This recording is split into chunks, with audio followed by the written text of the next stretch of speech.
Tonight, Trump goes vulgar. I mean, even more than before. This time, the loudmouth GOP frontrunner going literally below the belt to attack Hillary Clinton. Why do these attacks actually seem to help him? And why does he get away with it when others surely haven't? And then, Mayor de Blasio offers his own midterm report card halfway through his term as mayor. Is he doing as well as he thinks? And what can and can't he do better in the next 2 years to turn it around? Then later, I don't frankly have time for total political correctness. all right, well, the Donald says he doesn't have time to be politically correct, and millions agree with him. And yet, across this nation, political correctness seems to be growing, at least in certain places, from attacks on Huck Finn to school cafeterias and more. Why is PC spreading even as the pushback against it spreads as well? Good evening, everybody, and welcome to RFL. I'm Richard French. Thank you so much for joining us tonight. Well, for 5 months, Donald Trump has been the far and away front runner for the Republican presidential nomination, no matter what anybody likes to say. The fact is, he's in first, and his lead seemingly seems to be growing by the month. Now, this all the while as he hits new low after new low, and yesterday he trumped himself once again, this time on the campaign trail in Michigan. Trump went after Hillary Clinton, and his attack, as I said, went decidedly below the belt. She was favored to win, and she lost. She lost. All right, the beep there covered a reference to, let's see how I can do this, the male anatomy, okay? But the Donald, he didn't even stop there. Perhaps he was angry that Hillary singled him out for criticism during Saturday night's debate here and went too far in the process with this comment. They are going to people showing videos of Donald Trump insulting Islam and Muslims in order to recruit more radical jihadists. Now, no doubt here, Trump's comments about barring all Muslims has been a huge topic of social media, certainly in the Middle East.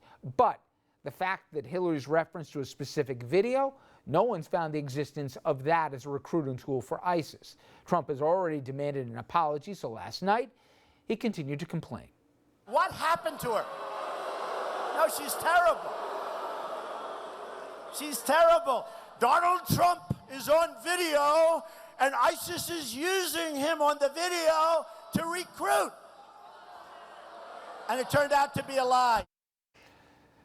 Now, Hillary Clinton has made it a point not to respond to Trump's anatomically based insult. As her campaign's communications director explained in a tweet today, we are not responding to Trump, but everyone who understands the humiliation this degrading language inflicts on all women, they should. Now, of course, this is nothing new for Donald Trump. So far in his campaign for the White House, he's insulted women even before Hillary, suggesting Megyn Kelly's debate questions were extra harsh because of her anatomical issues.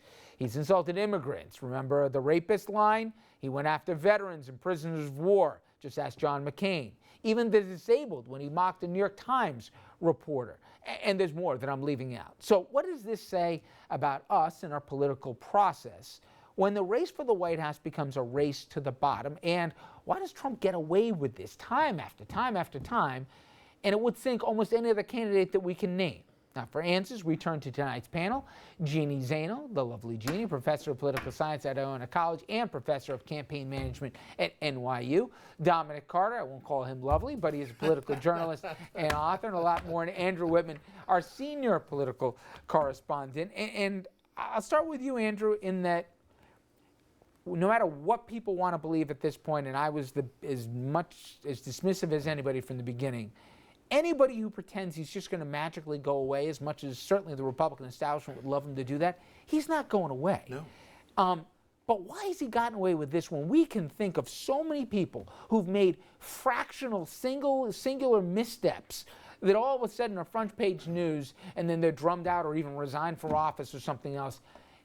For him, it's daily fodder. Look, I think the easy answer to that is that Trump is a political outsider and he's seen as the outsider, so he doesn't have to be held accountable to the same rules that a career politician would have to be. I've heard that from a few people as I was talking to them today. Well, that's the whole MO of his campaign. He's not a career politician, that sort of thing. That doesn't really work that well, though, because it doesn't explain why people haven't lost their taste for it. I think he's tapped into this this anger that just seems to be reflexive. And we're going to get into the conversation about political correctness later. I think that's a large part of it. I think people feel like, you know, their comfortable world has been ripped apart somehow, and that he's just tapping into that anger. Okay, and that makes sense, and I've heard that, Jeannie, but here's what doesn't for me. It's a cheap, easy line, especially to maybe the base he's playing to say, you know, let's throw up a wall over all those Mexican rapists and keep them out. Even bar the Muslims. I don't think when you're going for the red meat Republican base vote, at least the way constructed in 2015, that's going to hurt you. I can see how that could even play to certain crowds. But going after Megyn Kelly in the crude way he did, Carly Fiorina talking about the face and all the rest, and now saying something I can't say on TV, I mean, gross, talking about Hillary Clinton. Forget they love or hate Hillary Clinton. They have wives, they have sisters, they have daughters, they have mothers, right? I'm surprised that people don't say at a certain point, forget about not being presidential. This isn't even someone I want in my house. Isn't that going to turn up? I mean, what Republican female vote is there that says this is the guy for me?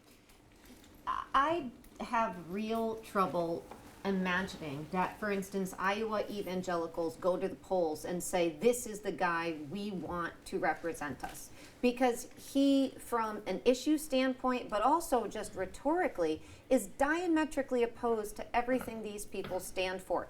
So, you know, I know what the polls say. I'm not sure I believe them. And I think when people have to go to the caucuses and they have to publicly state who they want to be president of the United States, I have a hard time believing more than about. But Jeannie, you followed and broken down polls more than the three of us combined, okay?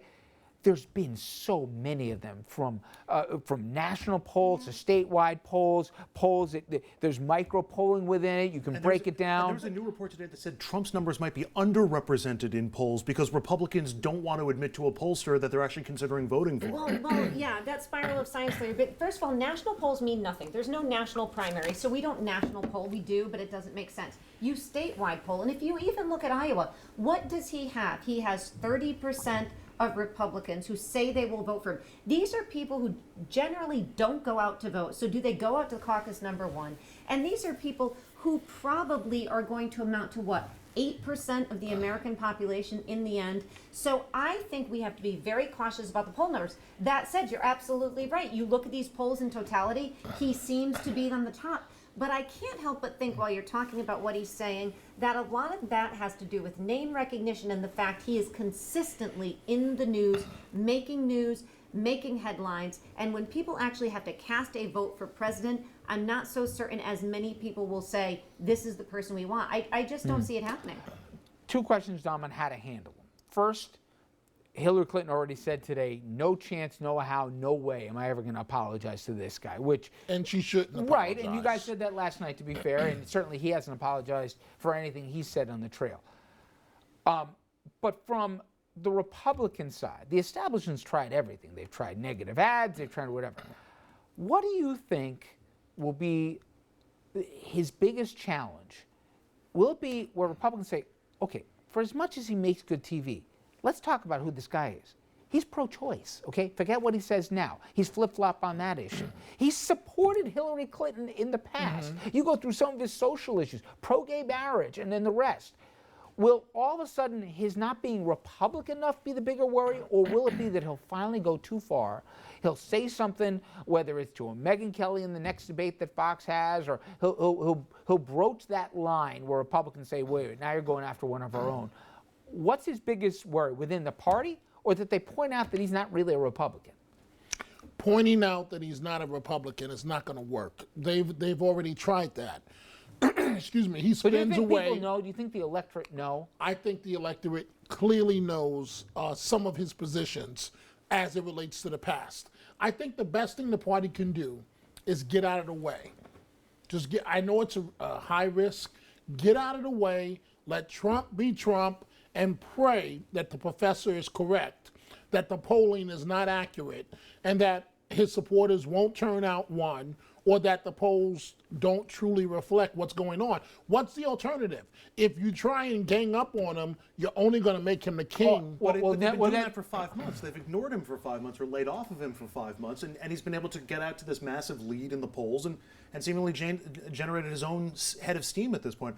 I think everybody does have to gang up on him. I think all the Republicans have to say, we can't let this happen. And it's not just the presidential candidates, because they have a vested interest in Trump's failure. Let me ask you, but the you and I McConnells love our West Wing and can go through every episodic and certainly every plot narrative. They already talked about they could have a brokered convention. There's real talk here. The Republicans could run a third-party candidate here. But then they're guaranteed to lose. Maybe they'd rather lose the battle, but win the war and at least keep the Senate. But there was all this talk about the fear of Trump running as a third-party candidate and then him sapping all the support from the Republican nominee. Same process happens if the Republican runs on the third-party line and Trump is the Republican. They're not going to win the White House, numbers being what they are, so I agree with you. Although you're surprised, Jeanne, this was the next question I was going to ask. You looked at some of the hypothetical head-to-heads, and I know we're going way out here. We're December, almost a full year out. However, I keep expecting, I don't know what to expect anymore when you see Trump and Cruz doing what they're doing. It makes no sense to me, so I've given up to trying to figure it out. But I would have guessed and bet money that under anybody of those guys, the whole argument of the Jeb Bushes and the establishment was, at least we can beat Hillary in a general. I'm surprised head-to-head, they're close to numbers with Hillary against the field. Like Cruz, I think, is even up 1 or 2 points. If you're at the Hillary Clinton camp right now, is it like that SNL bit that we showed last night from this past weekend where she does the Christmas or the Hillary past and the Hillary present and they're doing a fun dance because Trump's the nominee, hypothetically, and that's who they want to run against? Or is there a worry that if he gets through that field, who knows what the heck happens in a general? I think there's both. I think, when we look at the logic, it would be you want to run against Trump because there is no way numerically they can win. But he is such an unknown and you don't know what's coming at you, so they can't run a traditional campaign against him. And that's got to be a big worry. But numbers-wise, anybody who looks objectively at this, and I understand this campaign has not gone by the book, Republicans are not going to win the White House this time around. They've got to save the Senate. And that means they've got to figure out what they want to do about Donald Trump. Put him at a third party and get Republicans out on both lines? Or I don't know why, Andrew, and I know we got to get a break. If he won, the cabinet he put together, how hysterical that would be. I bet you there'd be a role for Dominic. Somehow, we turn on the TV one day, and Dominic would get in front of the press corps, say, bleep him something after, and be like, hey, back to you know what, and then just... Oh, it'd be huge. I mean, only the best, the biggest, the superstars, it would be the best cabinet you've ever seen ever in the history of the world. And we love Dom, but do you imagine how it goes, Trump's a clown, it's over to... Donald Trump is genius. I have too much respect for Dominic Carter to think that would actually happen. I don't want to say this, Rich, but that would be funny, Dominic. All right. No comment. Yes. Call me. Yes, exactly. You've heard from our panel on this. Now I want to hear from you. Head over to Facebook and Twitter and sound off on our question. Why is it okay for Trump to be, well, Trump, but rude and crude when other candidates would be crushed or thrown on their ear for saying half of the stuff he does? Join the conversation online and make your opinion heard. Okay, coming up next, we head closer to home. De Blasio on De Blasio as the mayor approaches the halfway point of his term in office. He admits to making mistakes, just not as many mistakes as successes. His report card and hours straight ahead.